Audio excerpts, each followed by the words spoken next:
Um, Guys, thanks for making it all the way here. The venue is amazing, so it's always like a compromise between the quality of the venue and like the distance from the main traffic.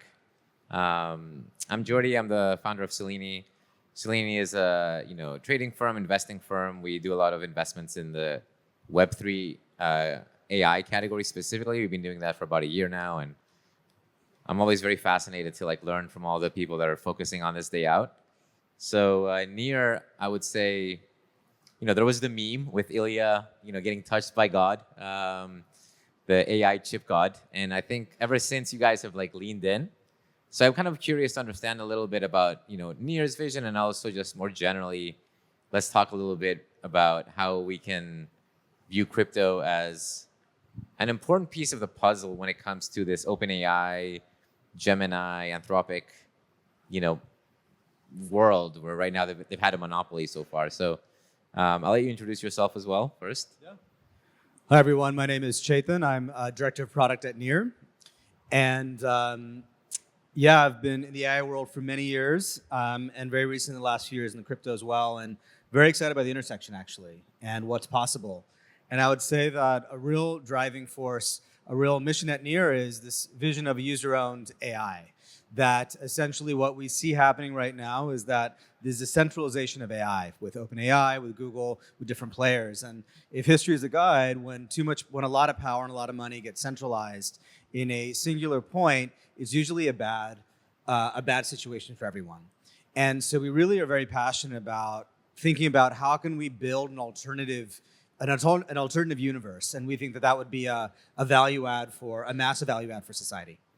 I mean, there's a lot of talk even in the Web 2 world of AI about alignment and who's thinking about safety, who's just trying to make money.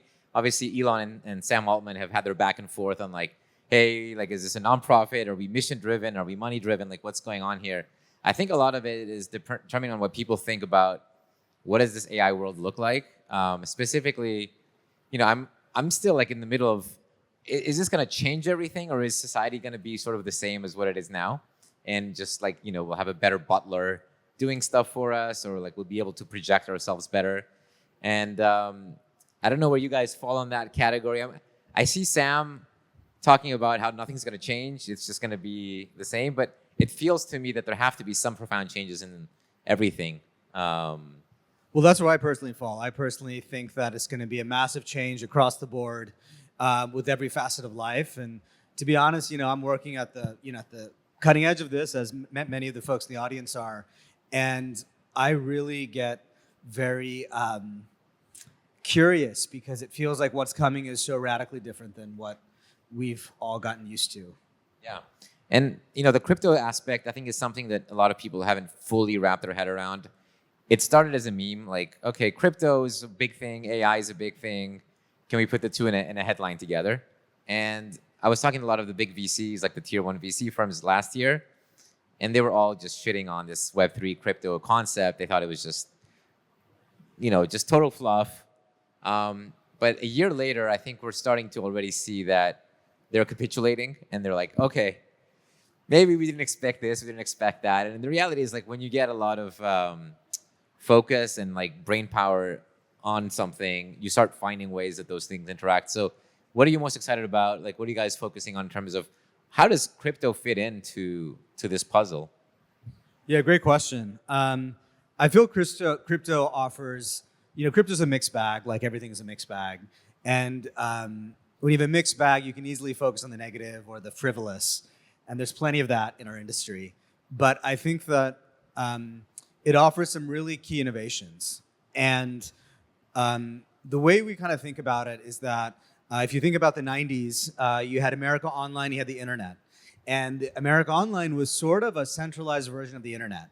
Companies had sites, there were chat rooms, there was all these different experiences that mirrored things that you get on the open internet. And we all know that America Online died and the internet won. And the reason that the internet won is that it was built on open standards, which meant that no one could deplatform you. You had a very clear sort of set of standards that could be improved on, could be built on, could be innovated on. So what essentially emerged was a richer ecosystem. And that richer ecosystem just provided more value for end users. And we think the same is true with AI, that essentially right now you have centralized stacks, Google stack, OpenAI stack, Anthropic stack. And we believe that what this really limits is that more open ecosystem, which fosters greater innovation. And so what we're trying to do right now is really to provide an alternative. And that comprises of a few pieces. One piece is creating an ecosystem of all the decentralized AI players. So we recently had an innovation called Chain Signatures. And Chain Signatures allows for different dApps to essentially talk to one another without having to worry about the fact that they're on different chains. So this is a really big innovation. It was released about a couple months ago. So now the different players in the decentralized AI world can coordinate with one another.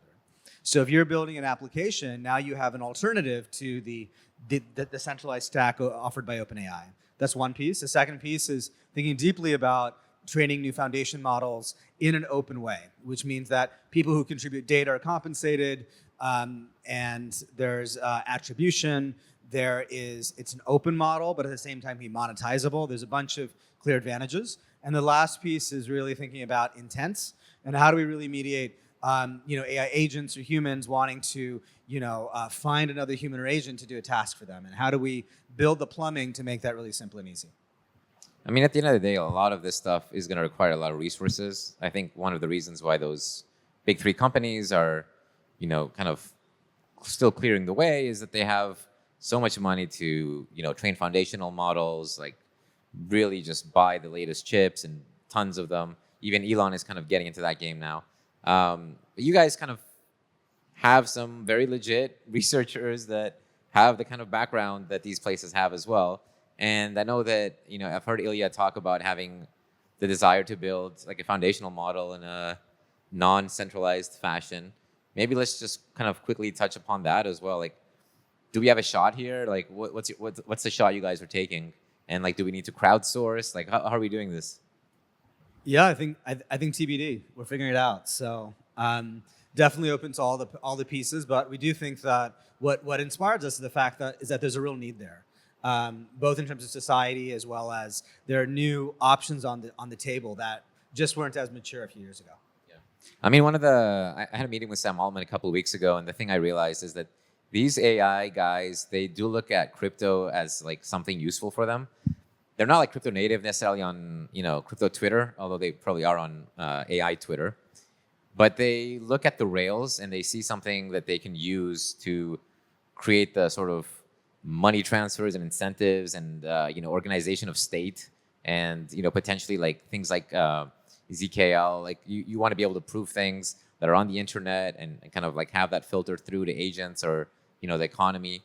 I even think that like the wallet aspect of people's lives will be a crypto wallet eventually. Like that will be normal.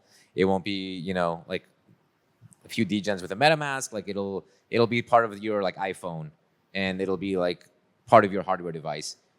So I'm kind of like seeing them realizing the importance of blockchain and all the different pieces. There's so many dimensions. I know you guys have all the different stacks you're trying to look at, and so early we don't know if consumer apps are gonna get the first big wave, and that's what people are gonna be using, or if it's gonna be dev tooling.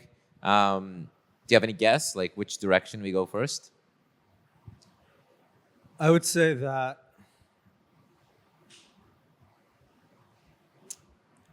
I think that it could be any of the above. I don't have a good sense of what exactly is going to strike first in terms of the market.